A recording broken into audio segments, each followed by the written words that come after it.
Hello and welcome to the final episode of the Backcast. And today we thought we'd try something new. After, putting it nicely, bashing the Dark Knight Returns for eternity. Yeah. What the hell? I forgot about that. Right. We decided for the final round, instead of making it this big theatrical debate and taking several hours of swearing at each other violently, we thought we'd discuss what makes the best Batman movies. Again, I'm joined with Kyle. Hi. I'm joined with Dan. Oh. And I'm the annoying one, Sam, like normal. So this one doesn't have much direction, if we're being honest, but we thought it'd be a nice little exploration of the Batman movies, right, instead of what we originally planned. Yes. Does anyone have anything to say for starters? Batman and Robin is the perfect Batman movie for all ages. You have to watch it. It's absolutely Kyle, just lean forward. Brilliant. Right, sarcasm aside. Dan, you got anything? So, not really. I guess which film are we doing first? Well, we don't really have to go at them in any order, but Well, right. in that case, 1966. Right. Right, fine. Right. If we go right, I think we could. I think we should actually start at a different area, though. Right. Right. What do you think the best aspects of the best Batman movies are? I think it's the best place to start. Well, Batman for one. Yeah, 89. You gotta have a good Batman, because there's a lot of times when, they don't tend to care too much about Bruce Wayne sometimes. Yeah, Batman 1989's got Bruce Wayne, but Keaton has it all. He's got Bruce Wayne, he's got Batman under his belt. But you look at Christian Bale, he's perfect Bruce Wayne, not very good Batman. He gargles marbles and it gets progressively worse through each movie. I think the best combination though comes from comes from the animated series. Yeah. With Kevin Conroy, but I think that's a bit unfair because it's animation. We are talking about the animated movies too, by the way, when we include this section. Well, they will be. I'll just look at it and smile occasionally. We'll find a reason for you to exist. Yes. Right. But yeah. I know a lot of random stuff about that anyway. Yeah, but you'll be explaining it for 20 minutes. So. Yeah, good point. Anyway, but right, as well with what makes the best Batman. Yeah, it is the perfect balance between Bruce Wayne and Batman. But other than the animated areas, I don't think a lot of them look into Bruce Wayne too deeply, aside from The Dark Knight, but that's more of an excuse to use. There's the movies, though, for the animated at least. With the exception maybe Gotham by Gaslight. I think that's because the comic itself is an Elseworld story. But no, I think Mask and the Phantasm, again, is the perfect separation for a good Bruce Wayne and Batman. Because one, Kevin Conroy. I mean, come on, that's by default. Right? And two, because it's set earlier in his career, but it focuses on an area that hasn't really been in. The first Batman, the Tim Burton Batman, is early in his career. Yeah, so. I know, but this one takes place as well just before he becomes Batman. With the flashback sort of segments. Yeah. I guess Batman Begins as well, but Batman Begins is really dull. I don't care what anyone says. Yeah. Right, I like it, but it is a very dull film. But right, again, I think the reason that makes Bruce Wayne such a good character in Phantasm is because it dives into Bruce Wayne's happiness, which hasn't really been explored how it is there, like with him getting engaged and stuff. The amount of depth that he gets in the others, Batman Begins is rarely where we see Bruce Wayne for actually being a party boy for the most part. Oh, and Dark Knight as well, because the party before Joker kicks in and says hi. But you get Bruce, the Batman, as in Burton's Batman, actually does have him get a love interest in Vicky Vale. He didn't appear back for Returns, but they never we got Michelle Pfeiffer as a replacement. I'm not complaining. Yeah, but yeah, the aspect of him being a separate character, Batman, should really be explored a little bit more. I think compared to what others actually do. Again, I can't remember who did the quote. It'll probably pop into my head, but I remember reading about it. But apparently, it's Bruce Wayne is the mask, while Batman's who he is. Yeah. I think that was Kevin Conroy or Paul Dini or someone like that. There's quite a few that have done that. There's a comic book where Wonder Woman catches both Superman and Batman in the Lasso of Truth. And you go, what is your name? And Superman goes Clark Kent, Batman goes Batman. Because Bruce Wayne for him is more of a mask. Some would say he died when his parents died. Yeah, for the live action segment though as well, I do think Michael Keaton is the best choice. Yeah, definitely. Like, as in, well, he's got the charisma for Bruce Wayne. He's got that like little innocent, curious. It's weird because there's controversy behind any person who stars as Batman. Yeah, remember the Batman v Superman controversy? Or Superman or Spider-Man or anything like that. Any like character that people look at and go, well, you know, like Iron Man sort of got away from that a little bit because it was like it's a B-tier hero at that point. But it's mainly because at that point Keaton had only been sort of a comedy actor. Mr. Mom and stuff like that. Beetlejuice and things like that. I love Beetlejuice. And so him going, oh yeah, he's gonna be the Bruce Wayne and Batman. They're like, hang on. Yeah, that's how they caused hype for the film as well. Since it was controversial, it got more people curious about it. And then he came along and like he had everything compared to like any of the others. Like Val Kilmer is wooden as hell. I hate Val Kilmer. He's the worst one for me. Yeah. Clooney, he got given a bad script, a bad costume. But I still don't think he could play a good Batman. However, I think he could pull off a brilliant Bruce Wayne. He's Bruce Wayne, but he's not a Batman. Yeah. But that's the same. Like Val Kilmer, he's wooden, and he was not really a Bruce Wayne. There wasn't really much Batman there. And Bale, like I said already, Bale was perfect Bruce Wayne. Nolan even said it. Nolan and he's Michael definitely Islan and stuff said that he is Bruce Wayne. He's like, I completely agree with that. Yeah, it's a way of considering like at that point American Psycho, where he plays Patrick Bateman, like that is a Bruce Wayne if he's psychotic. Like so that would show him like how like that character there, Patrick Bateman, is basically Bruce Wayne if he killed people. Yeah.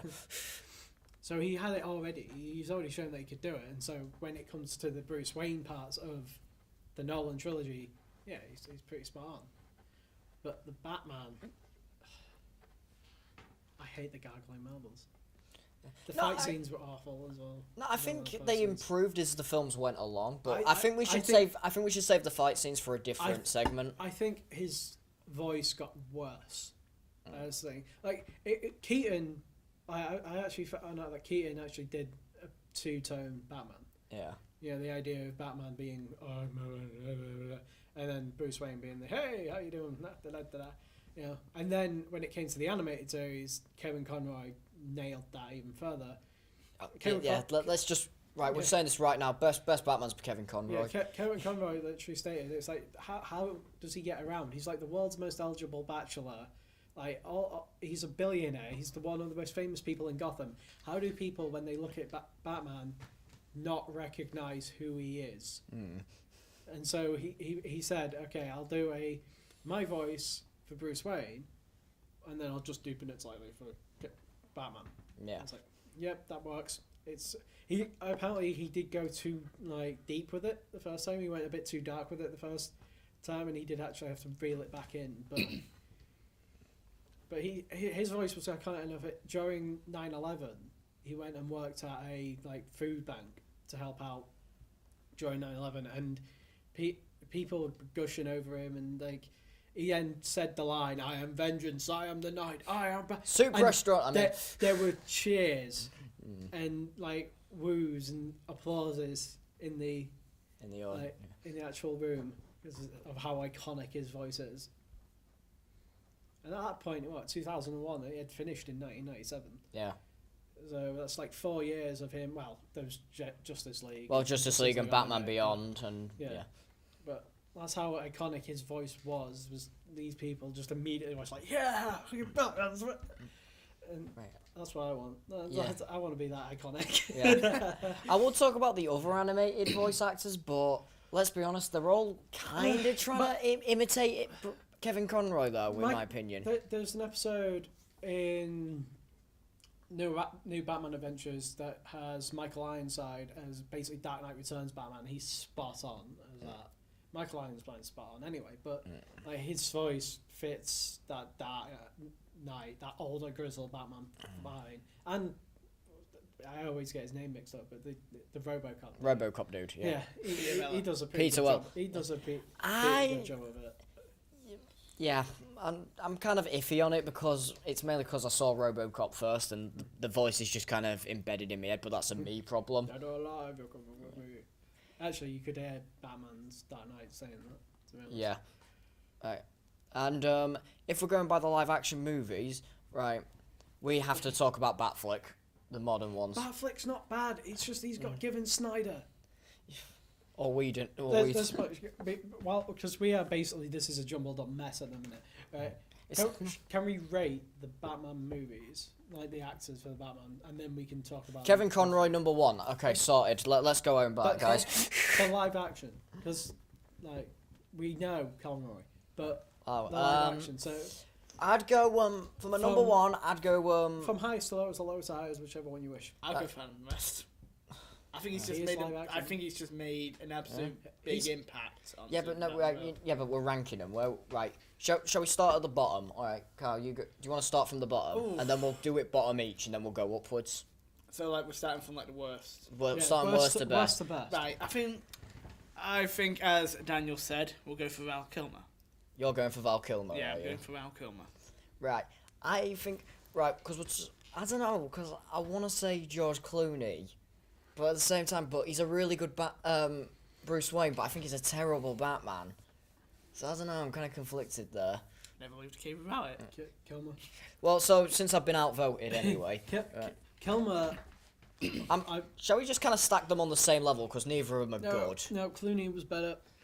Yeah, It's just yeah, Clooney. It's still not a good performance, though, is it? Clooney was given weird bat nipples, a bat credit card, and he had to try and make it work. No one in their right mind could have made that work. He didn't make it work, though, did he? Especially with the tone that they were like. It's a weird sort of trying to be a campy movie and trying to be a dark movie at the same time, and they've smashed it together. It's like, not sure that quite works.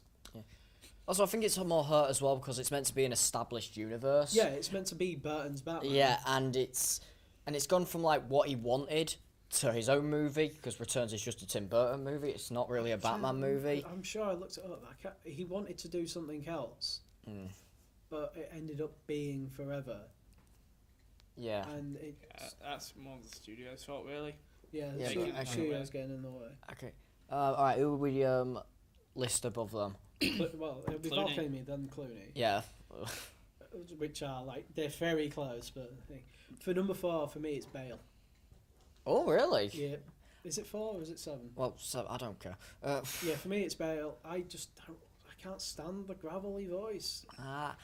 It's fine in Batman Begins because you can understand him. By the end of that one, and it's awful in Dark Knight. It was la la la la. Okay, I'm I gonna. didn't mind him in Dark Knight. Neither do I. And then Dark Knight Rises, you just can't. All right, Dark Knight Rises is the only one where it got annoying for me. He gradually gets more and less understandable throughout it all. The fight scenes is garbage. Okay, I'm gonna. It suits all right.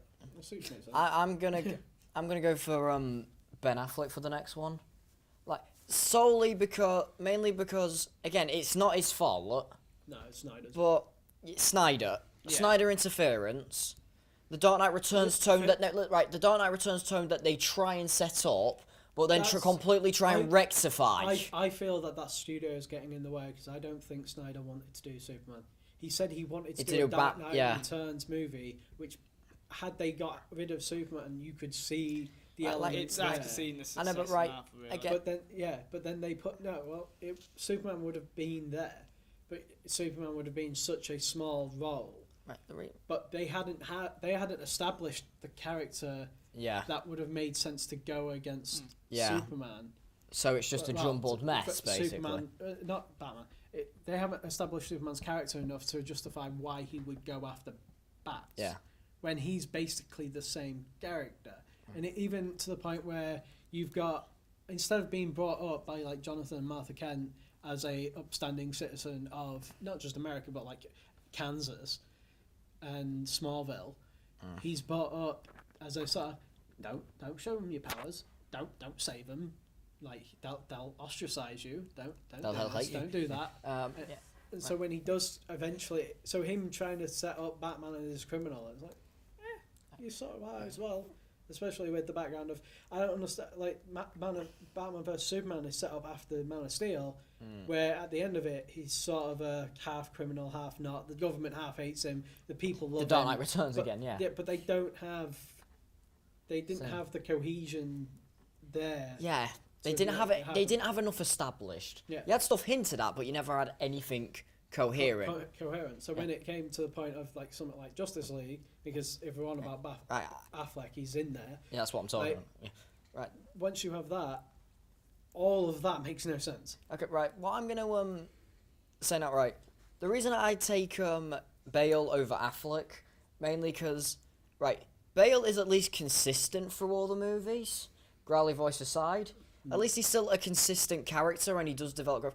While Batfleck's character, Affleck gets utterly dwarfed during Justice League. yeah, because again, it's like they're trying to go for the Dark Knight Returns tone Yeah. in Batman v Superman, and I will admit I do love the fight scenes with him in it. You know, the actual scenes. BVS fight and Yeah. the warehouse scene especially. Yes. But again, since they took the wrong tone at approaching it, and the mess that was Justice League's directing, yeah, they completely also- tonal shift him. That's and also because that's of also that, reshoots. yeah, I know. But because of all that meddling, right, I can't really respect Batfleck as much. Yeah, God, Batfleck as much, which is a shame because when he's actually there, you know, when he's actually being what he wanted to be, he was really good. But Yeah, I since think- then, I've got to rank Bale higher. For Justice League, I think he was spanned by Whedon by the reshoots. I think because there are partly moments where they literally just reshoot it to have a jokey moment, and then it's back to seriousness, and it's like that makes no sense. Doesn't fit there. Right, Carl, who's your next one? Number, What you? it's number 4.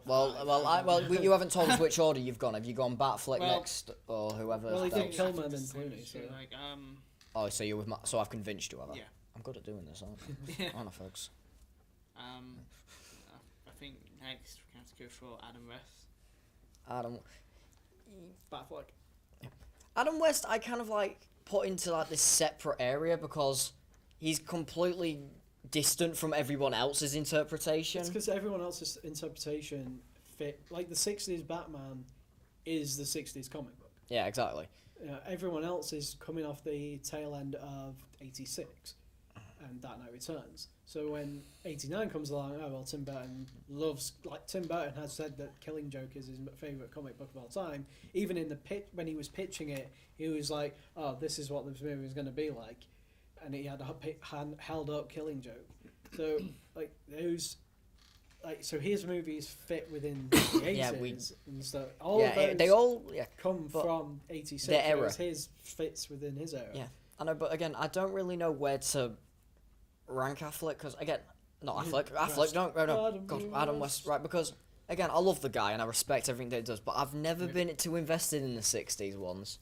I like him. Don't get me wrong, I like him, but I've never been invested.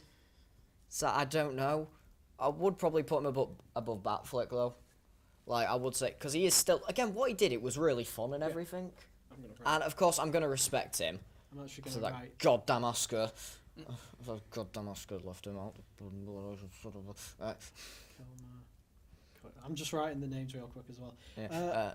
For me, it's Affleck because I don't know. I like the design of his suit I don't. because that's pretty important. I like the short eared Batman. I don't like really prefer the massive long ears that go into space. I don't like the massive ones. I like them when they're just medium.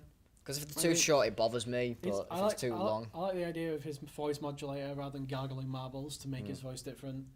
But again, with me, it's more what they do with him. I think he will be once we finally get to see him as a proper Bruce Wayne. I think he's going to be spot on. He was spot on in Batman vs Superman as Bruce Wayne. He had that smirk about him. He had the actual like Wayne smirk. And it was quintessentially Affleck. I'm seeing him like work out and do like the sort of bat workout that we very rarely ever see. That was cool as well. Yeah. To be honest. And I just love his giant ass tank. Because the Batmobile's badass in that. And I don't like Bale's tank. I love the Tumbler. I'm sorry. For me, the Tumbler, it's too militarized. It's too But I like the bulkiness of it. That's a real world military could have this, and I don't like that about Bale's Batman. I prefer it if it's quintessentially something he has made himself and customized, or Lucius Fox has made for him and only for him. Because it feels more like he is. Like We've already his been power going is on for rich. 20 Wait, minutes. seriously? We've already been going on for I'm 20 pretty sure minutes. we haven't. Yeah. Anyway, right, and then at number one, again at number one, I had put. 'Cause I think I think there is others. Adam West. Say, We're at number 2 now. Yeah, number 2. I'm already going Bale. Yeah. I'm sorry. Adam West. Bale, I would explain, but I think we've already gone through it enough. Yeah. He's got and number 1, I think I'd put Keane. Michael got Keaton. Keaton. Just because For me, for second, it's West. Adam West. I adore the 1960s Batman. I've never been invested in it, so I can't really say it 'cause fairly. It's a little history lesson of where Batman was at that point. And Adam West sort of embraces that Batman, and it's a nice little slither of this is what he used to be compared to this is what he was now. And I really like the Bat dance. Right. It's a really good Batman. Oh, It is a good I've Bat done dance. that dance move on the floor before. It did And not you- end Yes, well. you have to show me. No, I didn't record it. Kilmer, Clooney, Bale, Show me Anyway. West, Keaton. You do Yeah, it. there's only 6. So. Well, with what we've included, because we could go into the animated ones. We could have gone into but 1940s. Oh, no. We could have gone into Oh, 1940s, God. but I don't think any of us has read no one much cared about the 1940s. 1940s ones, though. Not anymore. Well, They weren't really rich Oh, anymore. okay. uh, so do we want to talk about anything else? We can do another 10 minutes. We can do another forever. Yeah, we could. Batman, the movie, that didn't just change Batman's history. Yeah, that didn't just inspire things like Batman the Animated Series, which ultimately gave us his favourite bloody film. Phantasm! It One didn't by just bias. it didn't just give us like Michelle Pfeiffer's returns, which would have gave us a spin-off Catwoman movie with her in, which ultimately ended up in development hell. We don't That talk ended about up that film. with Halle Berry there, but that doesn't exist. Not only did the Danny Elfman theme is basically the go-to theme. Yeah, for what John Batman. Williams did Like- for I Superman. think his Yeah. I think the whole soundtrack is just. It is, it's great, It's isn't it? And then Batman Returns gave us "Kiss from a Rose on a Grave" by Seal, which is Yeah. just mwah. Yeah, it's on the back of the I love- box. Like there. my yeah. personal favorite from the 1989 film is the Joker dance music. Like at the end, Oh, for I think it's just God's absolutely sake. brilliant. Right, can we talk about? Because this is how much like sort of Batman helped to push the movie industry as a whole. It didn't just affect Batman; it affected the entire movie history, like industry. Like before, it made in 3 days 40.4 million. It broke its $35 million budget in 3 days. In 10 days, it made $100 million. It was. I could do with that. It is the fourth. It's the fourth highest grossing Batman movie to date. Second, if you adjust for inflation. Right. It made that importance, that 3-day budget increase, that 3-day box office gains. Look how many movies now and throughout the history have now got an importance of how much it makes in those 3 days in its opening week or its opening weekend. That started because of Batman.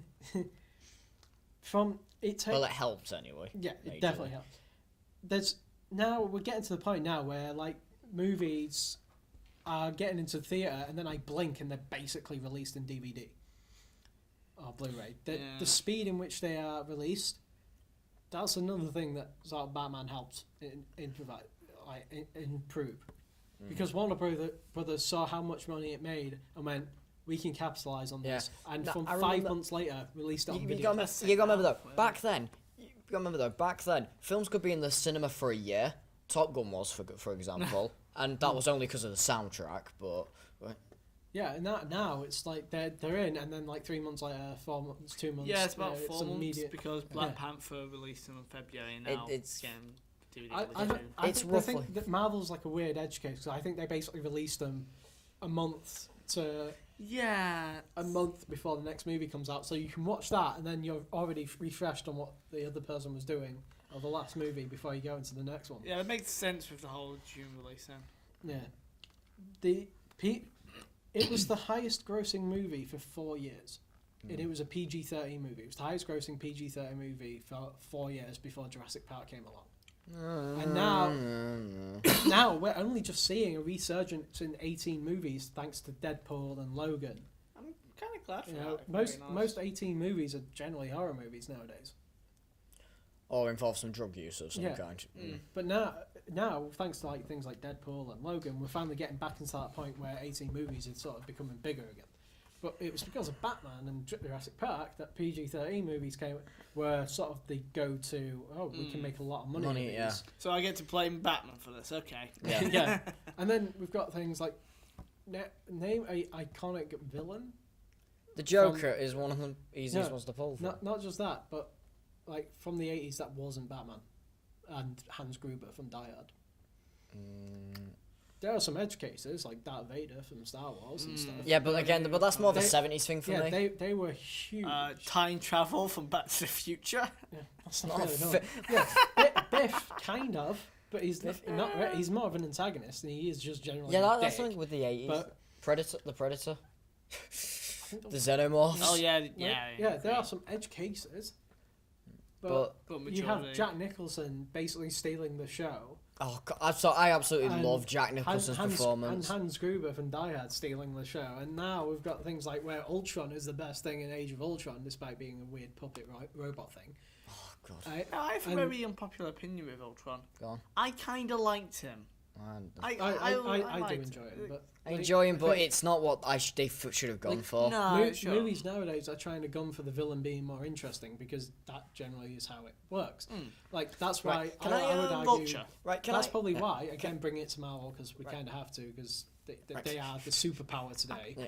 Thor: The Dark World. That Well, can we? no that- that villain. I can't even tell you. It's Malekith. There we Yeah, go. Right, can I? But he's the Ninth Doctor. It's so. Ugh. Like Kilgrave. I know. It's We're like- not going No, on I about know, the but let's Marvel not go about tantrum Marvel. anymore. Right, can I just point something out as well? What I also love about the 89 film, it actually got the dynamic of Batman and Joker right. Right, as much as everyone praises Heath Ledger and Christian Bale in The Dark Knight, if you look at it from the character's point of view, isn't it the wrong way round? Because in that movie you get more Batman than Joker. However, in Batman 89, It's isn't it primarily how it's Joker. meant to be? You know, the Joker being massive and big, Yeah, you know. being up in your face. Yeah. His Yeah, whole- and his whole- Batman being the one in the shadows, because I've heard that's a common complaint with that movie. But honestly, I think Well, it works better I because think- of it. I think that's also because, like, with the Joker, his whole fear is being forgotten. Yeah, And that was sort explored of- in the Arkham games That's as well. sort of with, like, the 89 film. There's a point where he gets on TV and he says, oh, yeah, I've done all these makeup products that have sort of got my Joker toxin in them. I'm so tempted to do an impression right now. I'm And- not gonna lie. Yeah. Don't. And then we've got the art gallery thing where he basically goes, oh, I want my face on the $1 bill, which does end up happening in the deleted scenes, which I think does it's actually. $1 bill. You know, and it's a big loud parade, like hello everyone, and throws over And with the these big Prince $1 music in the bills. background Yeah. and the big balloons. And, You know, I love that movie. It's sort of a thing of look at me, which is very Joker. Mm. You know, Batman's supposed to be this dude in the shadows. Yeah, again, a lot of it. Again, I think that makes that dynamic work perfectly in that movie, and I think more movies need to do it, even in the animated ones. Because again, as much as I love Phantasm, Joker is barely in it, or big, but I think that's because he's meant to be an hiding or something. That's I don't know. like what Killing Joke did. Oh God, But are we like- bringing that animated one up? That's not doing well, it is part of the story thing. But like, Killing Joke is based on the comic, except for that first 26 minutes. But we It's don't more call than it 26 minutes. It's about 26, 27 minutes. It's of- 30. Oh. Ugh. No. It can be forgotten about. It's so many characters in that. Like, it's got the stereotypical token gay character. Like, it is very much a token character. Shall we? Right. We've got sh- the obligatory sex scene in it from. Well, That's yeah. Paul Dini's fan fiction. shall we? Or is it Bruce Timm? No, it's Paul Dini. Oh, there's Paul Right, Dini. Tim. It's Right. Bruce Timm, isn't it? Right, to finish off, shall we talk about bad adaptations? Ooh. Shall we go for the obvious two? There you go. Other than easy pickings, because let's be honest, these films have been torn to shreds by everyone. Yeah, there's not much more we could actually add to that conversation. All you need to know is this is a hot pile of garbage, and this nearly crashed the entire superhero industry. Yeah, it almost killed Batman. Yeah. If As it a wasn't, hint, if it wasn't for Batman Begins, the There's- superhero movie industry wouldn't be going. Only thing I will like to say, because I was back when we were going to do this as an actual like debate, I had down because I knew that these two would come up, Yeah. and my rebuttal for it was that other than the box sets, these two aren't associated with those two. Yeah. Like Batman and Batman Returns are basically they're Burton movies. These ones are Schumacher movies, and other than that kind of collection, the quadrilogy sort of box sets you can buy with all four of them. Yeah, these come from the box sets, for example. Yeah, like other than them, there's no connection. Nobody associates them. A, because it's the different director. B, because these two are garbage. And that sort of idea of them, that's probably A, to show how bad they are, and B, just to show how had these been directed by Tim Burton, would they have been any good? If it was the same script, then honestly, no. Because we know that Burton didn't come back because he didn't want That. Yeah, he saw the script and didn't want it. And the fact that Joel Schumacher saw Val Kilmer was like, yeah, I'll hire him. Yeah, God. Because he was already billed to be Batman, but then... Yeah, then stuff happened. But can I talk about other bad adaptations? Yes. Is that all right? Batman Bad Blood, the animated one. Have any of you seen that? Nah, I've not seen it. I think I have it ages Right, ago. it's basically it's trying to be Black Mirror, combined with the New 52 style. Oh yeah, they Yeah, but and it tries forcing the Bat family in one movie, but it's horrible. Like one Oh, date, the one right? with Batwing. Yeah. Yeah. But one they Point shoehorn six, or they shoehorn two of the Bat family in for no reason. Yeah. Batman goes missing and Nightwing tries taking up, which is a cool. That's the says Battle of the Cal. Yeah, I know, but which is a cool concept, but it was executed poorly, mainly because he was around Damien most of the time, who just does not have good chemistry with him after the 5-minute mark. yeah, and the And the plot twist of it is completely stupid. Like, really bad animated adaptation. I would not recommend it at all. It's a jumbled mess. It's it's bad. like the other day when we took a look in HMV in the animated series anthology box set. Yeah, Being Bad Much Blood. Mask of the Phantasm is replaced with Bad Blood. Oh, can we? Can we talk about? I can talk about more of the animated go on. ones. Yeah, God, the I could go. animated series you can go on for ages. Yeah, but no, there are some other bad animated movies. Well, not bad, but really underwhelming. Batman vs Robin that I mentioned in our past episodes, that butchered the Court of Owls concepts and just made it a generic secret society. A generic And we'll secret focus society, on and then focused on Damien being the savior of the day and beating bloody Dick Grayson. Batman and Son. That one's all right. I mean, Well, it's kind of fateful. So, basically, yeah, it's basically verbatim the comic. other than that, the new 52 films haven't been that good. Except for Gaslight, and the last two amazing ones I like Gaslight. were Dark Knight Returns Part 1 and 2, even though I did criticise the hell out of them, but The movie's actually quite good for it. it's the only way I can experience the Dark Knight Returns. I can't read the comic properly. I think one better interpretation, and we did mention this quite a bit ago. Yeah. Killing Joke. Now, here's the thing. But it's again, not we've a bad- just that- been over this. that- It was, I know. Yeah, but we didn't go really into detail. we It's don't need to go into It's not a detail, bad Dan. interpretation. When you really look down to it, it's not a bad interpretation because when you get into the later half of the movie, it's the comic. Yeah, it's but exactly yes, but that. Esme, But it you never shouldn't have- adds anything onto the comic. You shouldn't have to Except sit for- through No, it half an doesn't. hour of crap to get to the good stuff. I know, but even then, it's kind of underwhelming because, again, it's just the comic and it doesn't add anything. Don't want to go into detail on how Dark Knight Returns was a good adaptation of the comic because it added to it. The fight scenes were expanded upon, especially that Batman v Superman That's one. the advantage of having animation over yeah.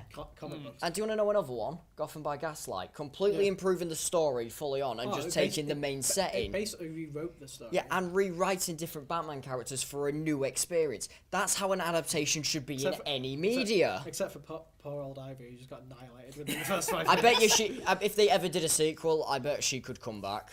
I don't know, like, they could if they decided to mix it into the New 52 like it was, Ah. because it's Earth 19 in the New 52. Yeah. But I don't know, not with Gotham, not with her. Yeah, that's the problem that Killing Joke had. was that because they basically forbade and went, oh, the animation needs to look a bit like the comic, except for that first 20 minutes we're going to make up. Yeah. The rest of it is very sort of janky movement because they're trying to match it with the comic that's going on. Yeah. Where you've got the scene where Joker does become the Joker for once, and he's got that laughter, and they basically have it as the close up, like in the comic panel, with the ha ha ha ha kind of thing, and like throw his head back. You've got animation, make it visceral. You're going off Dog Walker's thingy. I can't remember Dog Walker's thing. You're saying the exact same thing. But well, he's got a point there. Yeah, exactly. Probably. It is. You've got to make it more visceral. You have so much potential. Yeah. And animation tends to not be the DC animation weak point, but that's what it is. With it, One thing I have actually noticed with DC animated films from like 2010, 2011 or something like that. Yeah. When I compare them to DC animated films today, the animation seems a lot more lazier today than it did like 8 years ago or so. Now, I think it's because the Batman animated series used rotoscoping was hand drawn, so every frame was drawn. And that's what makes Phantasm so gorgeous. Weirdly enough, the best animation I've ever seen came from a Superman cartoon from the 40s. Yeah, I know which one you're on about. I think It's so fluid. This year, they've released three animated films. Well, yes, one of them has a different kind of animation. There's also another one coming, which is about Superman Doomsday, which it goes. The death of Superman. Yeah. Even though we've already had a film like that. Exactly. But, never have enough. But considering that chances are the animation studio could do a better job of it than Batman vs Superman did. I mean, I'm not even denying that. Yeah, but Superman Doomsday was a better adaptation than Batman v Superman. Let's be honest, and that's saying so. But again, if we were doing about Superman, we could have talked about Batman v Superman for ages. Oh god, yeah. But again, my only problem is as well, right? It seems there are only two styles for the DC animated ones now. It's either they try and go back to what's it called? The animated series, because you had Justice League Gods and Monsters and Gotham by Gaslight. Gods and Monsters was fantastic. I love that film. Yeah, but like it seems they either go back to that, or they're trying to, or they're in the New 52 style, or there is the exception of Batman Ninja, which is just from another realm. That film is. That's the best way to describe it. Is that it exists. It exists. Like, Leave it at that. There are moments where it's like, okay, yeah, Batman getting like a weird like bat substitution jutsu thing. It's like, okay, yeah, that's That cute. makes sense. Get it right. I don't care about your Japanese cartoons. To be fair, I actually hate Naruto. You get the really cool part where he's basically utilising that weird magic to like transform into like bats and stuff, and it's like, okay, that's cool. But then you got a weird giant monkey robot. Giant weird. That's made out of monkeys. That's made out of golden armoured monkeys that then get another armour layer over them that turns them into a giant 1939 Batman. It's just it feels like a tech demo. It feels like a tech demo, and they were like, oh yeah, we want Batman in Japan as a ninja. Yeah, and throwing anime tropes in there just for the sake of it. It feels like the studio was like, do something else with it. Yeah. And they decided, well, we're going to do the same thing, but time travel. Yeah. Instead of like going full ham like the Batman of Shanghai in Gotham, is it Gotham Knights? Yeah. Yeah. The Batman from Shanghai is fantastic. That is basically what I was expecting from the Batman Ninja. No, but again, and then they sort of did it at the end, but I think as well, the New 52 ones and Batman Ninja included in this. Yeah. Most of them are meh now. I think that's the best way of describing it. As in, they're not terrible, but they could be so much more. The only one that's really stood out for me was Gaslight, and that's because it finally adopted a classic comic and improved upon it. Yeah. Which is what I think all the animated ones should do.